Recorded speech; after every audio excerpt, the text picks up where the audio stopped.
सबको नमस्कार।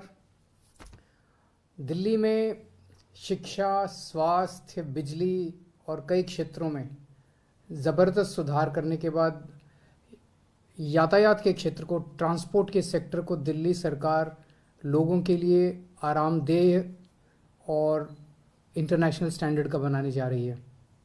सबसे बड़ी दिक्कत दिल्ली में बसों की होती थी। कई सालों तक बसों की खरीद नहीं की गई थी। इस पूरे सिस्टम को ठीक करके अब आप लोग देख रहे हैं कि पिछले 1.5-2 साल से बहुत बड़े स्तर के ऊपर बसों की खरीद शुरू हो गई है और ख़ासकर इलेक्ट्रिक बसें खरीदी जा रही हैं और एयर कंडीशनड बसें खरीदी जा रही हैं लोगों के आराम को और दिल्ली के वेदर को ध्यान में रखते हुए। आज आपको मुझे ये बताते हुए बेहद खुशी हो रही है कि आज हमारी कैबिनेट की मीटिंग हुई थी और कैबिनेट की मीटिंग में 1950 बसों को खरीदने की मंजूरी दी गई है।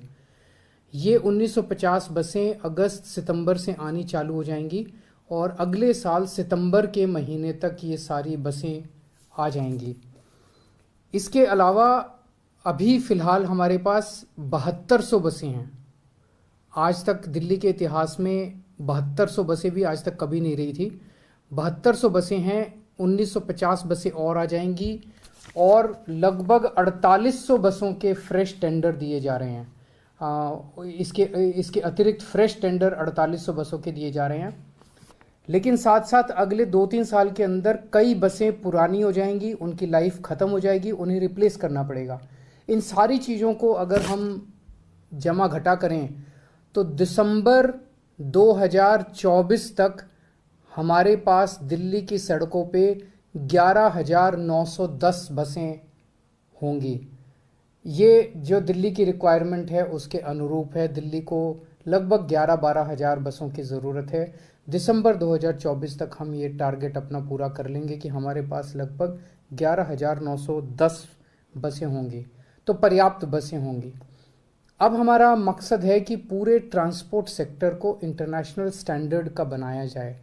इन सारी जितने भी अलग अलग ट्रांसपोर्ट के साधन हैं, टैक्सी है, ऑटो है, मेट्रो है, बसें हैं, इन सब को इंटीग्रेट किया जाए, इन सब को, सारे सेक्टर को मॉडर्नाइज किया जाए। उसके ऊपर अब हम ध्यान देंगे ताकि दिल्ली के ट्रांसपोर्ट सेक्टर में भी मूल चूल और अच्छा परिवर्तन किया जा सके। आज कैबिनेट के अंदर और भी कई इम्पॉर्टेंट निर्णय लिए गए। एक जो सबसे इम्पॉर्टेंट निर्णय लिया गया कि हमने बजट में अनाउंस किया था कि हम अर्बन फार्मिंग करेंगे। अर्बन फार्मिंग मतलब middle class, upper class, lower middle class लोगों के घरों में, जिन जिन लोगों के घरों में थोड़ी बहुत जगह है, बालकनी में, छत पे, और वो अगर छोटी मोटी फार्मिंग करना चाहते हैं, सब्जियां उगाना चाहते हैं, फ्रूट्स उगाना चाहते हैं, तो हम उनको सब्जियां, फ्रूट्स उगाना सिखाएंगे। शुरू में उनकी मदद करने के लिए हम उन्हें कुछ बीज और कुछ वो प्रोवाइड करेंगे। तो इसमें इसको पूरे सेक्टर को 2 पार्ट में हमने डिवाइड किया है। एक वो लोग जो अपने घर की खपत के लिए अपने घर में सब्जी और फल उगाना चाहते हैं, और एक वो लोग जो इसको बिजनेस करना चाहते हैं। उनके पास मान लीजिए थोड़ी ज़्यादा स्पेस है और वो बिजनेस के तौर पे कुछ करना चाहते हैं।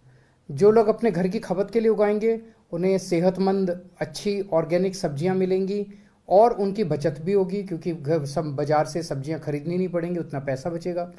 और जो लोग इसको अपने बिजनेस के तौर पे, मान लीजिए गृहिणी कोई छोटा मोटा बिजनेस के तौर पे इसको करना चाहती हैं, उन्हें एक्स्ट्रा इनकम उनकी फैमिली को होगी, तो एक तरह से रोजगार उत्पन्न करने का भी साधन होगा। तो इसके लिए हम कई बड़े स्तर पे एक्सपर्ट्स को हायर कर रहे हैं और इंडियन एग्रीकल्चर रिसर्च इंस्टीट्यूट के साथ हम लोग इसके साथ टाई अप करने जा रहे हैं। ये एक्सपर्ट्स जो हैं पूरे दिल्ली में वार्ड के लेवल पे 400 के करीब वर्कशॉप्स ऑर्गेनाइज की जाएंगी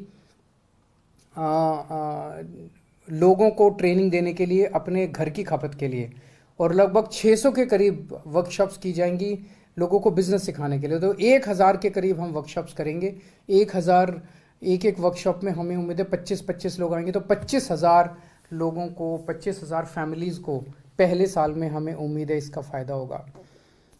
आज इसके बारे में भी निर्णय लिया गया। अभी तक कोरोना को देखते हुए दिल्ली सरकार लोगों को फ्री राशन दे रही थी। जो राशन की दुकान से आपको राशन मिलता है वो राशन सरकार काफ़ी कम पैसे में देती है, लेकिन वो भी पैसा नहीं ले रही थी पिछले कुछ सालों से दिल्ली सरकार। उस स्कीम को 30 सितंबर तक और आगे बढ़ा दिया गया है, यानी कि आने वाले महीनों में भी आपको फ्री राशन, बिल्कुल मुफ्त राशन मिलता रहेगा। दिल्ली के जो गांव हैं, दिल्ली के गांवों को विकास करने के लिए हमने कुछ वर्ष पहले स्कीम निकाली थी कि हर गांव में 2 करोड़ रुपए के विकास कार्य करेंगे।